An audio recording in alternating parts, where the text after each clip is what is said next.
And let's go and talk about SummerSlam. Yeah. Great show. Great show from start to finish. You know, a lot of people complained a bit that it was a little too predictable. You know, but it really, it's like a show that really defines a new part of this era, you know? Yeah. It's about time we had some change. We got some answers to some questions that we've been having for a little while. Yeah. Between certain wrestlers' alliances and you know, who they align with. The answers to the matches were somewhat predictable, but it was still an entertaining show. Yeah. You know? Yeah. No match disappointed. Sometimes there's nothing wrong with predictability because it's the outcome that you want. It's the best outcome. Yeah. You know? Now, we'll say we did predict some matches wrong in our predictions. There were a couple. The Logan Paul and LA Knight. I got wrong. You got right. And I was wrong about CM Punk winning his match. Yes. So we tied. As you can tell, I am wearing a CM Punk shirt, but you all know I'm a huge Drew McIntyre fan. I just don't have a Drew McIntyre shirt. You know? People might say I'm a little bit of a hypocrite, but I just don't have a Drew McIntyre shirt. Sometimes you just gotta show love to both the individuals. To both the individuals that put their bodies on the line. Yes. For our entertainment. Like, CM Punk is probably still looking for him so he can get that bracelet. Get that bracelet back. Yeah. Speaking of bracelets, you have a Rocky bracelet. I do. I went to Philadelphia. I think I mentioned it last time. Yeah. I got a Rocky bracelet. Rocky, I just now noticed one of my favorite movies of all time. W movie. All Sami Zayn is the Rocky Balboa. Okay, let's go and talk about. Is Braun Breaker the Clubber Lang? Well, that's what I saw. Somebody says he's the Mr. T. Is he the Mr. T of this story? If so, this timeline's completely wrong because Ivan Drago's after Mr. T. Yeah. But yeah, Jey Uso was saying, yeah, you're gonna get this shot back. You're gonna win. And because if you remember in Rocky 3, Rocky lost at one point during the movie to Mr. T. And Mr. T had... Then they get a rematch. Yeah. And Rocky wins that one. But his trainer is not going to be Apollo Creed, a.k.a. Chad Gable. Mm-hmm. Because that was for the wrong... So they're kind of picking and choosing certain aspects of the Rocky movie. They're definitely trying not to get copyrighted for this. Is that what it is? But, first of all, absolutely demolished. Braun Breaker absolutely killed Sammy. New Intercontinental Champion.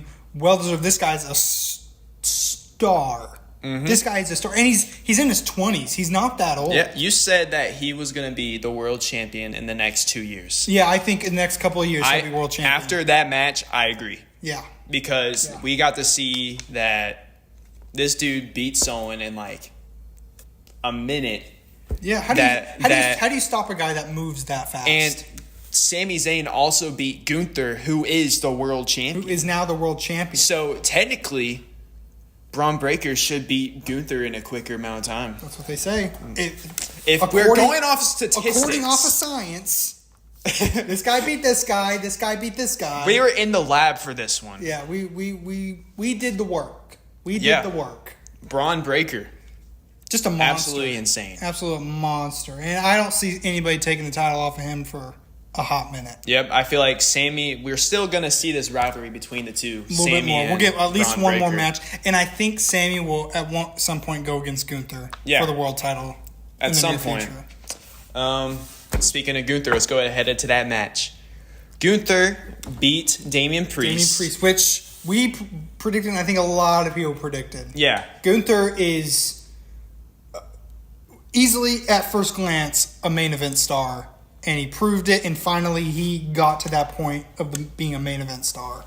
Yeah, so before the match, Damian Priest was being like a brother to Finn Balor. He said, I'm sorry for getting mad at you earlier, which we'll talk about why you got mad. But anyways, then Finn Balor's like, it's all cool, man. We were at Judgment Day. We got... Priest is just like, I'm going to go out there and I'm going to get the job It's done. Almost as if WWE tried to make it to where we think that, okay, maybe he's not going to betray him. Mm-hmm. But I think everybody saw it. I feel like it made it even more obvious after they did that. You know, Finn Balor came out to support Damian Priest. Damian Priest gets Gunther for the pin. And here's the thing about that pin. If you go back and watch it, I thought it was kind of awkward. Yeah, because he was rolling him towards the rope. He hits the South of Heaven, and then pushes him towards the rope. And it's like the way Gunther was laying, it's like you'd want to roll him towards you. And the way he was like doing the pin as well, like he was like grabbing like the closest like leg to him. So it was clear he was making sure Gunther was close enough to the ropes. He was like pushing him towards the ropes, and then he grabbed the nearest leg as if he just like reached out for him. Yeah. So it was really awkward. It's not like Priest couldn't reach it.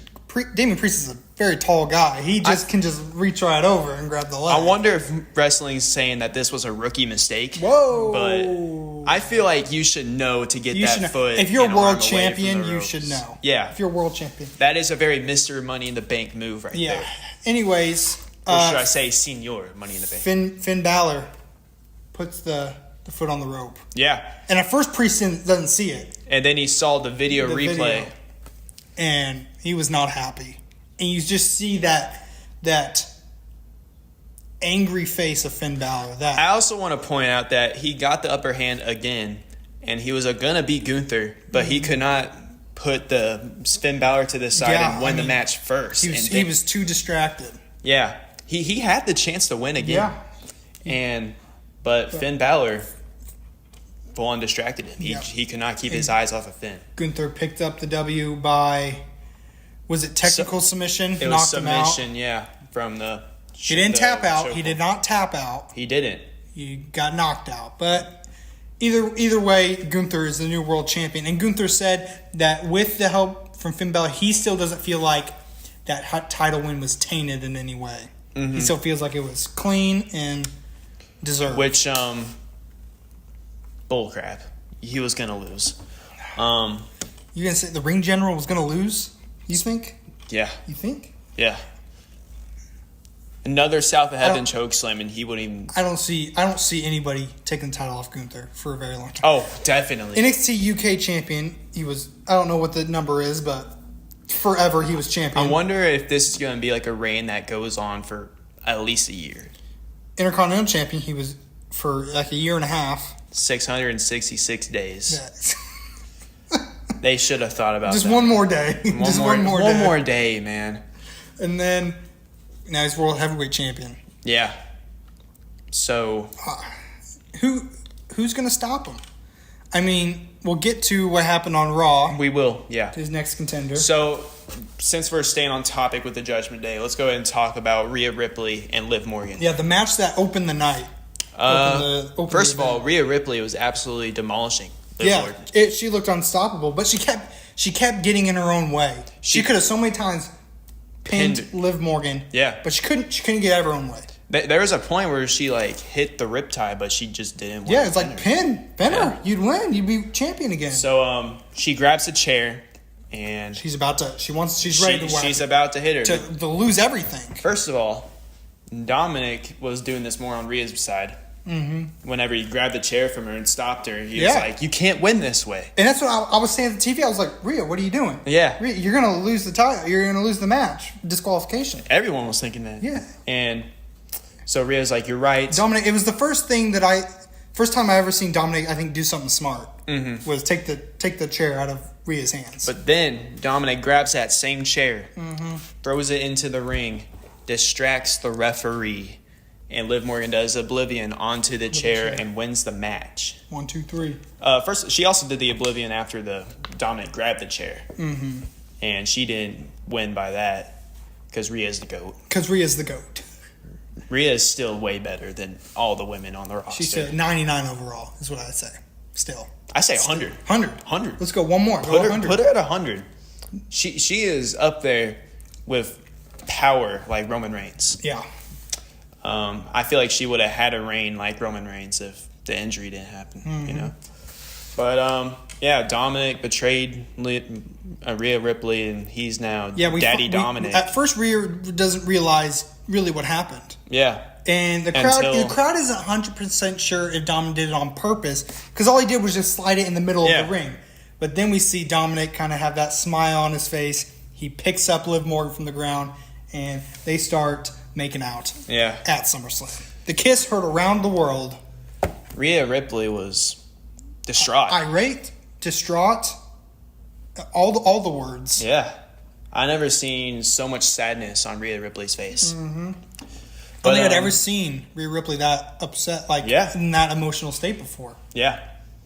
But yeah, that's all the Judgment Day business we have. That kind of carried over to that Damian Priest and Gunther match with Finn Balor.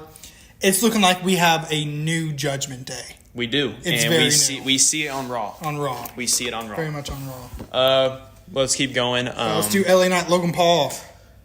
Maybe one of the best just pure back and forth in-ring action match of the night. Logan Paul doing that moonsault off that top rope. Oh, yeah. Oh, my God. That springboard moonsault. Oh, my. That was absolutely sick. LA Knight. I 100% thought Logan Paul was winning the match. I really thought he was going to win. LA Knight brought out his Stone Cold Steve Austin in him and took out the celebrities. I can't remember who they were on the side. You had MGK. MGK, that's who LA it was. LA Knight kind of came over and beat up everybody. Yeah. MGK was there. I think he was the one that handed Logan Paul the brass knuckles. And LA Knight grabs him. Logan jabs him in the face. Yeah, jabs him. Yeah. He was gonna go for the springboard clothesline. Yeah, but he didn't hit him hard enough with the brass knuckles, and LA Knight reverses it, hits the BFT, wins the match. Crowd was hype. And because not only were they excited to see a new champion, which was the only title change of the night, I think, United States or no, women's championship. We also had the women's championship. So it was one of the Gunther's. Okay, I guess and Braun Breaker. Why do I think there's only one title change? I feel like. Anyways, it was this was the most unexpected. Yeah, and I think people were most happy about because they felt like he really deserved it. Yeah, all the hard work finally paid off. It's about time that he gets a title. Mm-hmm. I think he's going to look good with that United States. I think it was a good first title on the main roster to finally get. Now, so we're recording this on the Friday, so SmackDown hasn't happened for us yet. Mm-hmm.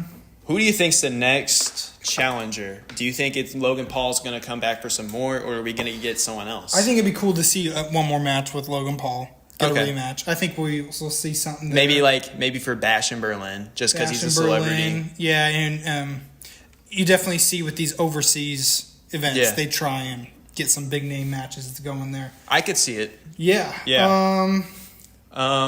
Let's go and talk about Sami Zayn and we talked about that one first. Yeah. So what will be? Let's talk about Drew McIntyre, CM Punk. Let's talk about. I was going to save it for last. Yeah, but the main event I want to save because of the certain return. Okay. I want to hit that last. Gotcha. That's maybe one of the biggest. I feel like everyone here listening knows about this return. Yeah, but we're gonna act like they don't know. Okay, y'all don't know this. Punk and McIntyre though. Yeah. Was the match I was most looking forward to of the night. I think it delivered on story-wise. The story-wise that it needed to deliver on. Punk looked good. There wasn't as much action as the other matches, though. It was a lot of Seth Rollins kind of being Seth freaking Rollins. Yeah. Turning his head and letting them kind of do whatever they wanted to each other a little bit. Yeah, he let the steel chair come out. It was cool. I had never really seen this before. When Drew McIntyre had Punk under the ring and kind of flipped him up, I was like, that looked like a really hurt. That looked sick. Yeah. Eventually, McIntyre brings out the bracelet. Punk kind of gets it off of him. And eventually Seth Rollins puts on the bracelet. And he's saying he's just trying to get it out of the way. At that point... Which I'm thinking, why wouldn't you just kind of throw it to the side? Then as a referee, why would you put the bracelet on? You know exactly why he put it on. To get under his nerves. And it worked. It worked. Because CM Punk hits the GTS on Seth Rollins. And that leads to Drew McIntyre. Low blow. Kicks him below the belt. And then hits that claymore. Which I feel like Seth Rollins wouldn't even have called anyways if he saw the low blow. I don't think it really mattered. And then especially after getting GTS, claymore. I don't care. And then Seth Rollins, just want to say, he still got up after that GTS. Yeah, he took it like a champ. Yeah, and then 1, 2, 3. Drew McIntyre wins and he takes that bracelet back. Mm-hmm. So I'm so happy. Yeah. I know I'm wearing a CM Punk shirt, but I'm so happy that Drew McIntyre won because I think he deserved it. And he deserves to get on a roll. I think he should be almost next in line for a world title match. I am ready to see Seth Rollins and CM Punk. It's looking like we're going to see CM Punk and Drew McIntyre again, though, after Monday Night Raw. Yeah, there are a lot that transpired in that storyline on Monday. But, let's talk about Nia Jax. Nia Jax and Bayley. I forgot about that one. Yes. First of all, new champion. Nia Jax. Dominant. I don't remember if I called this one or not. I think we both got it wrong. We both got it wrong. We both said Bayley. You were close to saying Nia Jax. Yeah, because I thought maybe they'd get a rematch and then Nia Jax would win. Yeah. So the main reason that Bayley loses is because Tiffany Stratton was going to cash in mid-match. Yeah. And Bayley had kicked out of a Nia Jax's finishing. I don't remember what it's called, which just squashes them. But she kicked out of that, which not many people have ever done. Yeah. It was very surprising. Yeah, Tiffany Stratton came out. Looked like she was going to cash in. Mid-match. But in turn, Bayley stops her. Yeah, she ends up just helping Nia Jax win. And Nia Jax wins from that. Nia Jax wasn't phased that she tried to do it mid-match. Yeah. So I think that was more planned. You got the Queen of the Ring, Nia Jax, and Princess of the Ring, Tiffany Stratton. Mm-hmm. We'll see. I see a WrestleMania match here. With those two? For the title. Yeah. I say Tiffany Stratton is the fan favorite. Yeah. It depends really, like, how is she going to use her Money in the Bank contract? I mean, I think she'll cash in before WrestleMania. Do you think that would be like the betrayal that causes this rivalry to come? Yeah, I could see. Here's what I could see. I still believe this. I think Tiffany Stratton will cash in before the end of the year. Yeah. And then I think Nia Jax could go on and win the Women's Royal Rumble. Yeah. And then that sets up Tiffany Stratton and Nia Jax for the championship at WrestleMania. Could have said it better. But, we'll go ahead and go with the and do you want to go? Wait, is that the last one? That's the last match. Yeah. I think Undisputed Universal Championship. Cody Rhodes and Sol Sikoa Bloodline rules. Bloodline rules. We didn't know that until the SmackDown before. Yeah. We kind of expected a lot of things that happened with Bloodline getting involved. This really seemed like another WrestleMania match. Yeah. Except that it was more back and forth. It was more predictable. I predicted it a little bit more. Everybody saw the Bloodline coming out, and then everybody, I think, predicted Kevin Owens and Randy Orton to come out and help. Yeah. Especially after that cool backstage segment with Arn Anderson and Cody Rhodes. He's like, you have some friends. You have some friends. I was like, well, who else could that be? But he also said like something like people who you may not expect. I feel like, no offense, but Cody Rhodes is still pushing like the family thing. Mm-hmm. And I feel like everyone's just sick of it now. It's getting repetitive because we're trying to kill time till Rock. Yeah. And I think... And to be honest with you, I keep saying this. I don't think it should be a title match between the two. No. Because... Look at this guy. That's a hot take because a lot of people want the title on the line and feel like the match needs it. We all know The Rock's going to lose. What if he doesn't? There's no shot. Because who will beat The Rock? Roman Reigns? Roman Reigns. Get the title again, but I don't think they'd put it on him again. I feel like after Roman Reigns lost it to Cody, I feel like it's going to be a while until Roman gets another title. I feel like the next title he would get would be the World Heavyweight Championship, not the Undisputed. Maybe. But focusing on the match, the Bloodline gets involved.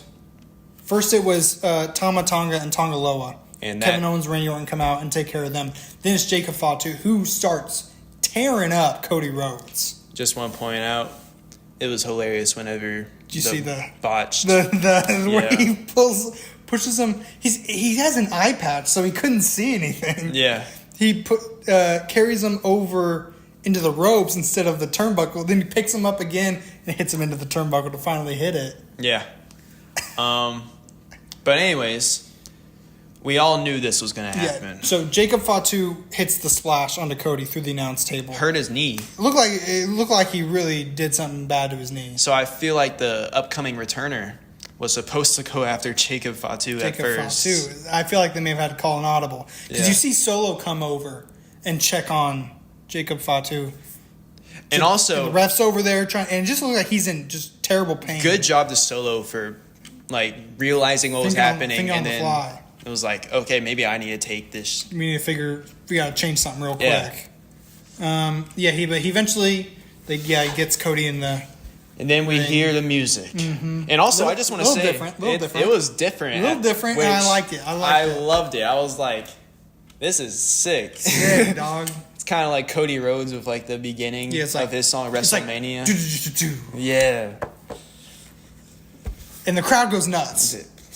The crowd goes absolutely bonkers. Did you see the fan that had this sign that says Roman Reigns returned plus 1 million in aura or something like that? Plus 1 million aura. Plus like infinity aura. Yeah, and how he comes with a new T-shirt, original Tribal Chief, OTC. Yep. And that's the name of my college. OTC. OTC. Shout out to OTC. Shout out to Ozark Technical Community College. But yeah, Roman Reigns comes out. We all knew who he was gonna go after. Superman punches Solo Sikoa, and he was getting that crowd hype. The crowd was hyped. So we could see that Roman's getting a little face, which I we all saw. I think he's a baby face. I think at this point, it's safe to say he's a baby face. And absolute Big Spears. Spears Solo out of the arena. Now, the most interesting thing from this, the biggest takeaway for me was how Roman looked at Cody after this. Yeah.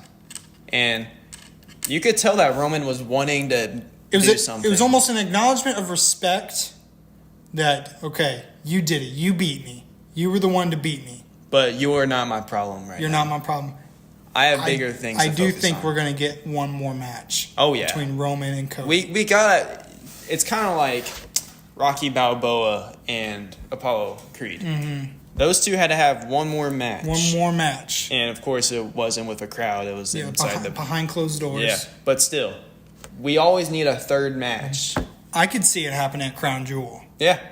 Because, again, always trying to, especially with the Saudi Arabia shows, they're always trying to push those as WrestleMania definitely aura events. And I think this would be a good one. Now, do you think maybe that's the show we see Logan Paul and LA Knight again?